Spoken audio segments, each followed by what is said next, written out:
Welcome to the Cold Case Christianity broadcast, the only Christian case-making program hosted by a cold case homicide detective. J. Warner Wallace has been investigating cold case murders in Los Angeles County for over a decade. His work has been featured on Fox News, Court TV, and Dateline. For more information about Jim's work and the case for Christianity, please visit coldcasechristianity.com. Now, here's your host, J. Warner Wallace. Thanks for joining us at Cold Case Christianity. I'm J. Warner Wallace. This week I want to talk about something that I think is important for anyone who's listening to this show or watching this show, because we're on podcast as well, who has got someone in their life who's younger, a son, a daughter, a nephew, a niece, a grandchild, somebody who is in those teenage years where they're starting to really have questions maybe about whether or not Christianity is true. Maybe you're already sensing this. You've already got some sense that this is starting to happen and that you're not maybe even able sometimes to answer all the questions to the degree or depth that you might like. Now, that's probably all of us, really. But there's something that we are typically willing to do. We're willing to do things for our kids if we think that it's in their best interest. We will, for example, get them coached if they think they have a sport that they're interested in and they need a little extra attention. We will get them tutors if we think they can do better on an advanced placement class or in something in school where they're struggling. But when it comes to their spiritual life, we sometimes just take it for granted that this is going to happen at a youth group. This is going to happen at your church. And that may not always be the case. As a matter of fact, most of the time, at least from the letters I'm getting from you, that doesn't seem to be happening. So that people will ask me, well, what is the single best thing I can do to prepare my young people to be able to hold on to truth? And I always say the same thing. It's called Summit Worldview Conference in Manitou Springs, Colorado. Now, look, I've talked about it at times, and I certainly have said a lot about it online. But what I wanted to do in this show is to give you kind of a behind-the-scenes peek at what it looks like. Now, I'm going to play for you in a few minutes some video that I took on the campus of the Summit, the hotel in Manitou Springs where Summit Worldview Conferences occur. We actually have six Summit Worldview Conferences that occur in Manitou Springs, Colorado. One that occurs on the campus of Biola in Southern California, and then two that occur in the state of Tennessee. That's summit.org. You can get all the information about this, summit.org. But I wanted to give you a glimpse of what it looks like. And I actually brought my phone yesterday. So I'm there for every session, and I'm usually there the first Tuesday or Wednesday of the first of 2 weeks at the program. And I teach classes on the nature of making the case for truth, for God's existence, and for the reliability of Scripture and the truth of the Christian worldview. So what I'm really looking at is an evidential approach to help these students understand that it's true in a way they can be certain about before they even begin a ton of other classes they'll take in which they're looking at all kinds of other issues through the lens of their Christian worldview. But when we start, I want to make sure that they actually know that this worldview they hold is evidentially true. Now, what is Summit Worldview Conference? It's a 2-week live-in program. You fly your students out to Summit. They'll spend 2 weeks immersed with other Christian students from all over the country. Each session probably has around 150 students. And they are in tight quarters, but they love it. Young people who go to Summit, the vast majority want to go back a second time. And we actually suggest that. I would suggest you send your students in their freshman year of high school and in their senior year of high school so they can kind of get a refresher course before they go off to university. And they'll spend all day in classes, also taking breaks and doing all kinds of fun athletic things or hiking or downtime, just time to chill out and relax. And then they have events planned on the weekends. This is a combination of two approaches. One, we have to build into the life of the mind and connect it to their spiritual life. But two, we understand the importance of relationships and how it's in the context of community and relationships that these kinds of claims become real and tangible. An entirely academic approach would not bring our students to the place that the experience they have at Summit, in which they're engaged with their leaders and engaged with each other, is a remarkable transformational experience. And so I want to give you a chance to take a look at it. I brought my phone. I just brought my cell phone, my smartphone, and I used it to shoot video. It's actually not bad. I think it'll give you a good view of what occurs, and it's very impromptu. I just decided while I was there yesterday, you know what? Let's give my viewers here at NRB TV on our show, let's give them a chance to see what Summit actually looks like from the old guy, me, with the camera, with the phone. So we're going to do that in a minute. But before I do that, I want to read to you an article that was posted earlier this month. And if you're not watching this show in the month in which I am taping it, that's okay. I think that this trend has been going on for years, and it's something that is noteworthy and worth our attention. And the article is written at the National Review, and I'm just going to read to you online here, so you'll see me looking off to the side here to my monitor, where I'll get a chance to actually read this from Mona Sharon. And it was posted at the National Review. The title of the article is, "Why Are So Many American Adolescents Experiencing Mental Health Problems?" Well, this is not to raise a red flag or to cause alarm. I just thought it was an interesting article, and what it raises, I've been reading about for some time now. Here's what she says. She says, more than 36% of teenage girls in America are depressed or have suffered a recent major depressive episode, according to a study published in Translation Psychiatry. For boys, the rate is 13.6%. What are we doing to the kids? It isn't just one study, she says. Research throughout the last several decades has shown a consistent pattern of rising anxiety, depression, suicide, and suicide attempts among American adolescents. A 2001 paper, according to this article, published by the Bureau of Economic Analysis, found that the suicide rate tripled between 1950 and 1990. The rise in depression and other psychological suffering cannot be written off as an artifact of changing definitions, as some have tried to say. As Psychology Today reported, the Minnesota Multiphasic Personality Inventory, that's the MMPI test that many of you are familiar with, many of you have probably even taken that test, a test of psychological well-being, has been administered to large samples of college students throughout the United States going back as far as 1938. A similar test called the MMPI-A has been given to samples of high schoolers since 1951. The results are unambiguous. Children, adolescents, and young adults have all experienced dramatic increases in anxiety and depression over the past several decades. The rates of these ailments were much lower during the Great Depression, World War II, and the turbulent 1970s than they are today. Let that sink in for a second. What we are seeing is a rise in reports, at least, of depression or of thoughts of suicide that are even greater than those periods of our American history when you might think they should be larger. The numbers should be bigger. They're bigger now. She goes on to say, Mona says, I asked, that's her, the writer of this article, a New England college administrator with many decades of experience, what the most notable change was that he saw among students. I was wondering if perhaps their general knowledge might have declined over the years or their political tolerance atrophied. What he said surprised me. The most outstanding thing, and hear this, quote, the most outstanding thing that has changed is the enormous growth in the number of students with mental health issues, unquote. Nationwide, student health centers are inundated with mental health concerns. The Wall Street Journal reported that Ohio State has seen a 43% jump in the last 5 years in students seeking mental health counseling. At the University of Central Florida, the requests for mental health treatment have increased 12% annually for the past decade. Young people who are not in college are even more prone to depression and anxiety, if less likely to seek help. A Child Trends report suggests that adults 18 to 29 now living below the poverty line were twice as likely as others to report depressive symptoms. Now, something is robbing young people of happiness and well-being. Figuring out what it is certainly requires a certain modesty.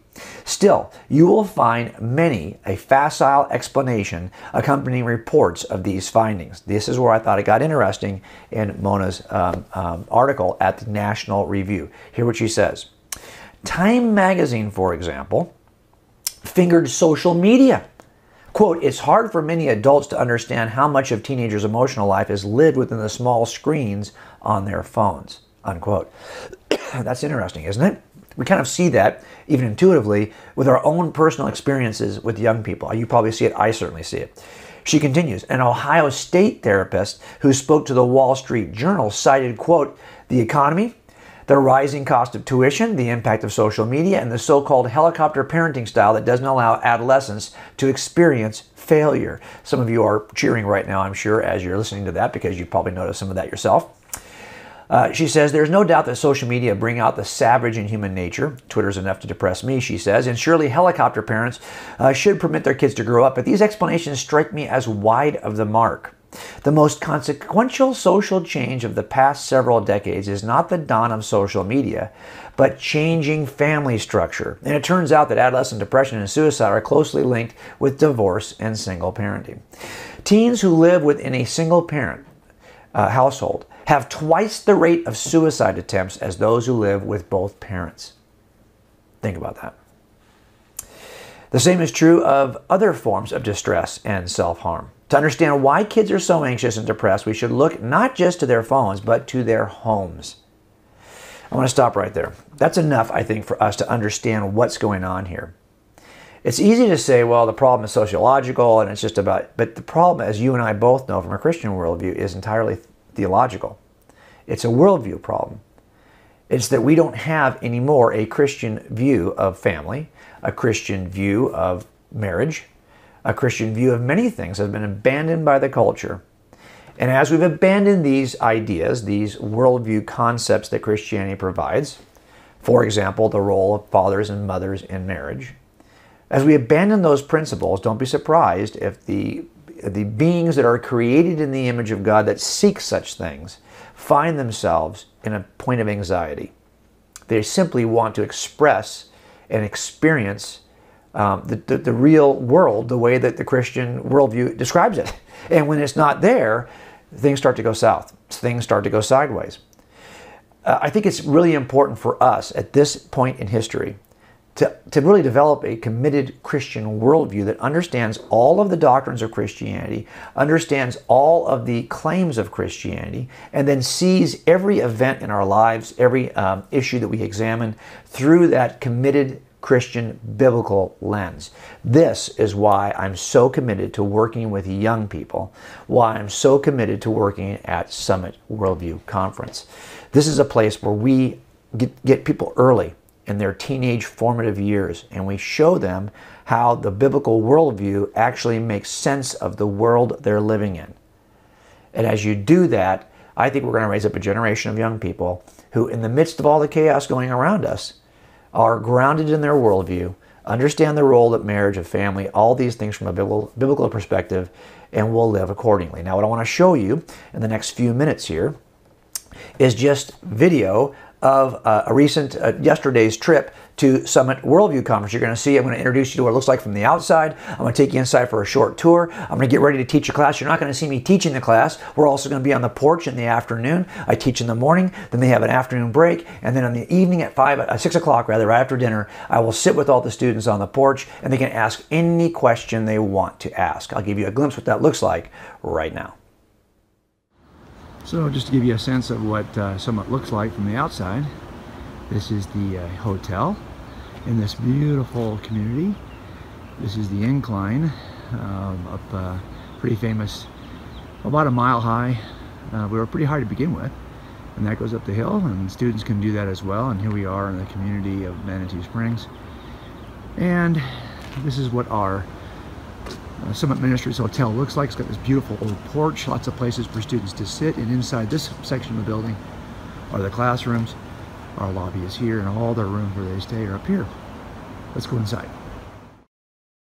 So we are actually here at Summit. We're early, just before we get ready to open the doors for breakfast. That's why you hear this song leading being done here. The girls are in one hall, down this hall, and the guys are staged in the other hall, down that hall. And they're waiting to come in here with all these hard workers are preparing meals for everybody. So this is what it looks like every morning as we get ready to eat. And there they are, the sweet volunteers who, they are working their rear ends off in order to get everybody ready with all the sausage and cereal and all the orange juices. As you can imagine, like any camp. This is not camp though. This is really an immersion, a lifestyle immersion for 2 weeks. And so here they get a chance to kind of eat and get ready. So you can get hey, we're taking good care of your students if you bring them here. This is the hall where they actually get to sit down and with speakers. So what's great about it is the instructors who are actually teaching the students get a chance to sit at the tables and hang out. And this is where some of the best conversations occur, right? And we've got a great outdoor area as well. Let me show you over here. And so you can kind of see that this is, we've got a ton of students, 150 plus students each session, and this is how we kind of do meals. I also want to real quick just hop in here and show you the kitchen, because this, you can imagine, this is where all the important serious work occurs right here.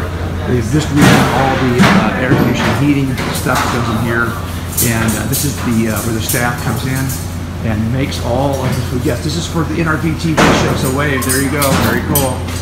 And now we're getting ready to let these banshees in the door to mob the food counters and get something to eat. His name was Fred. He liked to drink his juice in bed. He liked to drink his juice in bed. Away, away, oh. Away, away, oh. Away, away, away, away. Away, away, away, away. Away, away, oh.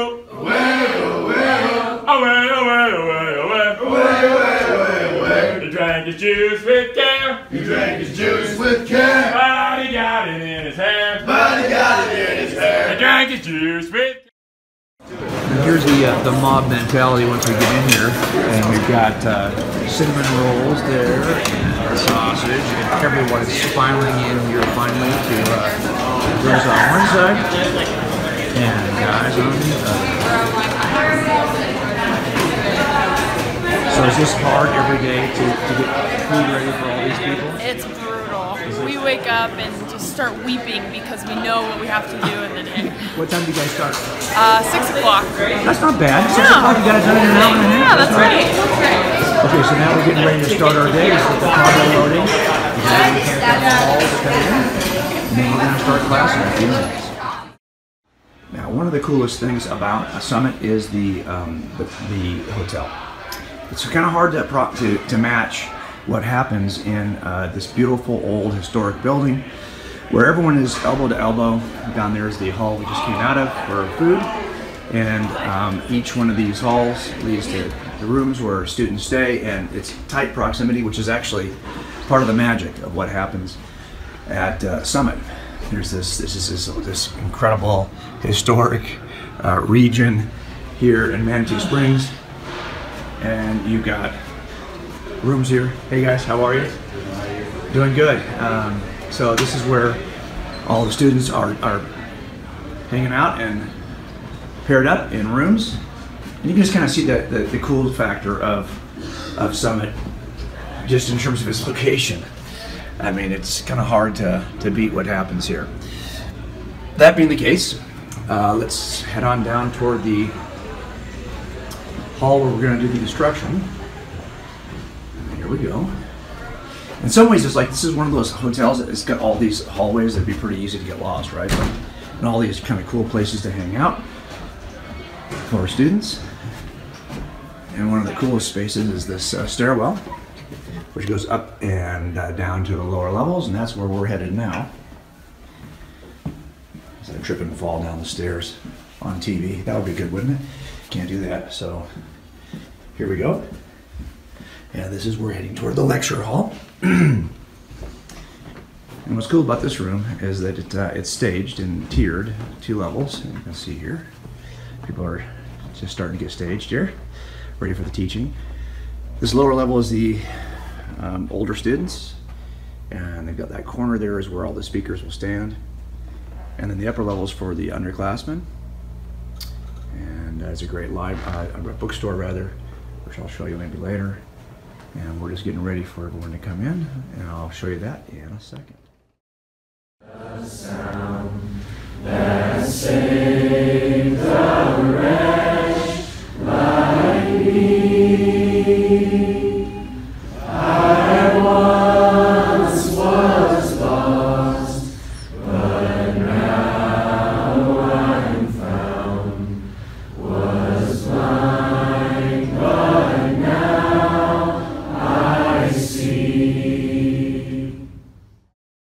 All right, so now here we are in class. This is what it looks like from the stage. All the students are here, and they're going to wave to you. They are waving. Okay, now at Summit, we put the more senior students toward the front. Am I right? Yeah. So raise your hand if you're a senior right now in high school.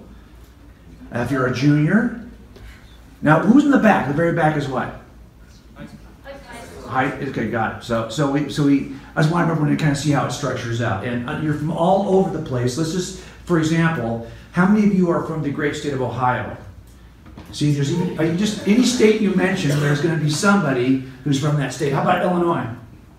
Illinois, okay. How about let's just see if I can fool you guys. What about Maine? There's no one here from Maine, right? Okay, Maine, you need to get your act together and send us students.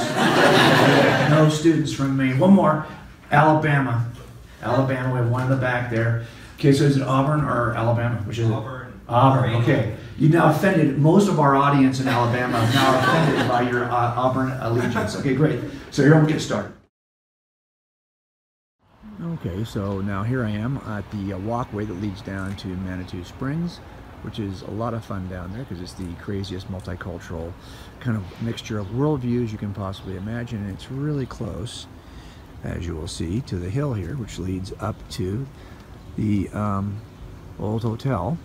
And these are the cabins where speakers will occasionally stay. And I will tell you, just this little walkway that gets you up this hill, since we are in Colorado and we're pretty high to begin with, reminds me that I live right on the ocean, at the ocean's edge, because I'm always out of breath walking around this area. Now you'll see up here, all these students are gathering on the porch, and they're gathering there for a reason, because they are getting ready to ask questions, and they are already starting to wave. So at 6 o'clock every night, after we've done the sessions, the teaching sessions during the day, and they've had chances to hear other speakers or do physical activities, different programs, they all come together on the porch to ask whatever questions they want of any of the speakers. So this is pretty much what it looks like as students are getting ready to gather for questions. So we're getting ready to start this question session. How's everyone doing? Doing good? Yes, I am going to put this on our TV program, so I just want everyone to see, yes, I'm recording another video. So everyone say hello, hello, hello. We're getting ready to start, so let's just get in here in the midst of this motley crew. I guess this is the throne for the person who's asking questions, right? So I guess we will now begin with the first question. Thought I might as well add a little bit here to show you what downtown Manitou Springs is. It's quiet. It's evening here on midweek, so it doesn't give you a sense. It's pretty, but it doesn't give you a sense of how active it is. And the kind of people that are here on the streets. I just wanted to give you a sense of what it looks like. The students can come down here, they can walk on the street here, and they can explore. And you bump into all kinds of interesting people down here of different worldviews. That's pretty helpful if you're coming someplace to learn about worldview, right? And then up that set of steps across the street brings us back to Summit. Connect with Cold Case Christianity on social media. Visit the Cold Case Christianity homepage and click the social media icons on the top right toolbar. Jim is active on Facebook and Twitter, posting the best apologetics articles from over 250 Christian blogs around the country. You'll also find links to Jim's Instagram, Pinterest, and Google Plus accounts, along with the link to the Cold Case Christianity YouTube page. Stay connected with Cold Case Christianity and become a better Christian casemaker.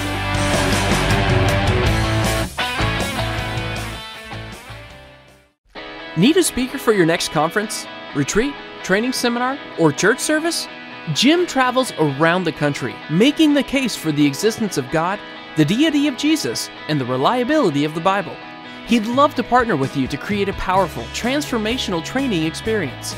Just visit the Cold Case Christianity website and click the Book Me tab.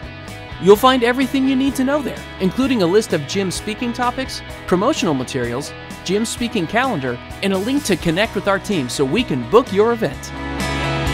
Well, there you have kind of a sneak peek, a behind-the-scenes peek, just using my cell phone.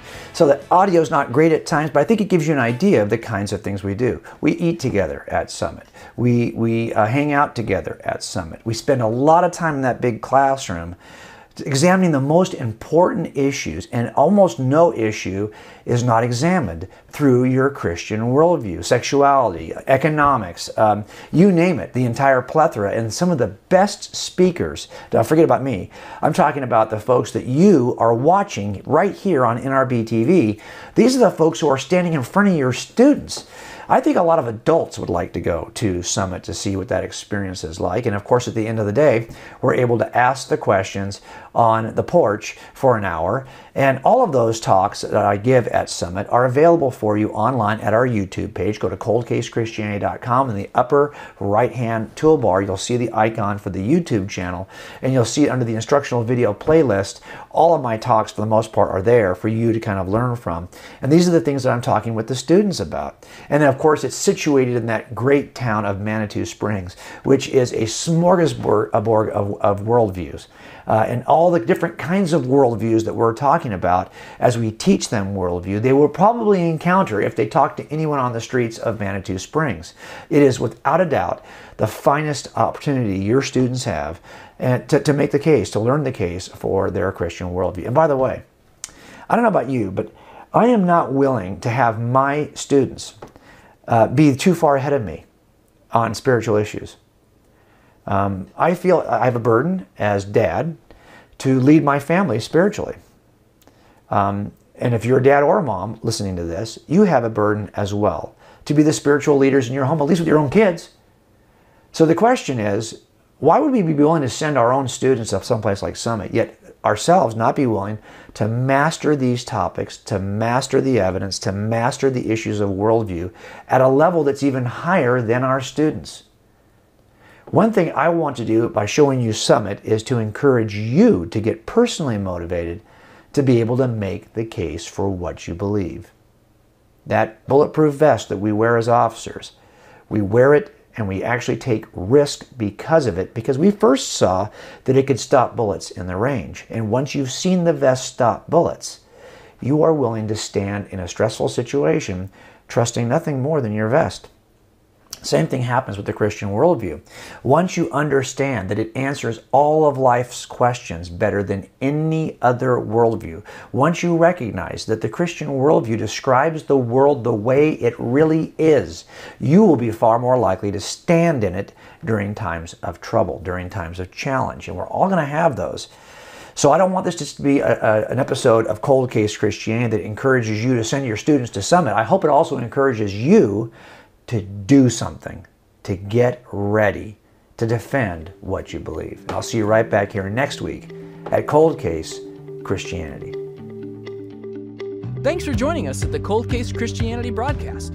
If you're interested in more information about this week's topic, please visit coldcasechristianity.com. For a thorough investigation of the reliability of the New Testament Gospels and the case for Christianity, be sure to purchase Cold Case Christianity. A homicide detective investigates the claims of the Gospels.